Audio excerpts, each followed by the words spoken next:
আমি Krishnakoli Mahato, MA PhD. আমার গা অমাবস্যা, আমার চুল মেষ পালকের ফাল্গুন, আমার পিঠ সাঁওতাল পরগনা।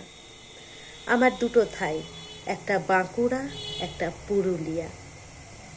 আমি গড়িয়াহাটা মেয়েদের মতো আরশোলা দেখে ভয়ে পালিয়ে আসি না। বোমায় বাঁ হাত উড়ে যাওয়া বাবা কতবার আমার বই পড়িয়ে দিয়েছে, কতবার আমার দুঃখী মা বলেছে মেয়েদের বড় হতে নেই। মা, আমি ইউরোপ থেকে ডাক পেয়েছি, এই দেখো ইমেল। দলিত সম্মেলনে আমি পেপার পড়তে চলেছি। মা, আমি তোমার কৃষ্ণকলি মাহাতো, এমএ পিএইচডি। আমি যার কাছে পিএইচডি করতাম সেই প্রফেসর আমাকে রায়চকে নিয়ে যেতে চাইলেন। আমি বললাম, কেন? রায়চকে কেন? উনি বললেন, রায়চকে না গেলে পিএইচডি পূর্ণ হয় না। আমি বললাম, কেন? আমি আপনার ফ্ল্যাটে যেতে পারি। উনি আঁতকে উঠে বললেন, না না, আমার বাড়ি না। আমার পিএইচডি 1 বছর পিছিয়ে গেল।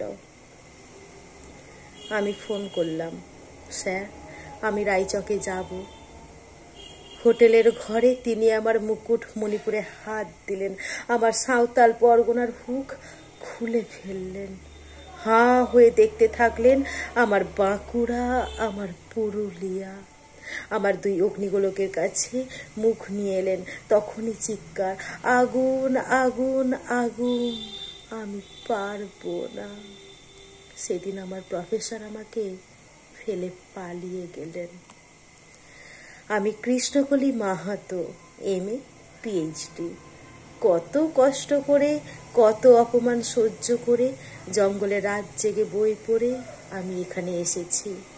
কেউ আমাকে জায়গা ছেড়ে দেয়নি, কেউ কাউকে জায়গা ছেড়ে দেয় না, না পুরুলিয়ায়, না কলকাতায়।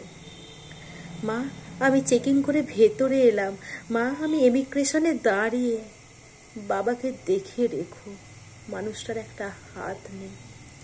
অফিসার আমার নাম উচ্চারণ করলেন, কৃষ্ণকলি মাহাতো। আমি বিমানের সিঁড়ি দিয়ে উঠছি মা, বিমান সেবিকা আমাকে ম্যাডাম বলল, আমাকে আমার নাম্বারে নিয়ে গিয়ে বসালো। আমি সিট বেল্ট বেঁধে ফেললাম। প্লেন রানওয়ে ধরে দৌড়াতে শুরু করেছে, দৌড় দৌড় দৌড়। বিমান দৌড়াচ্ছে না, দৌড়াচ্ছি আমি আমি আমি। আমি কৃষ্ণকলি মাহাতো, এমএ পিএইচডি। আমি কৃষ্ণকলি মাহাতো।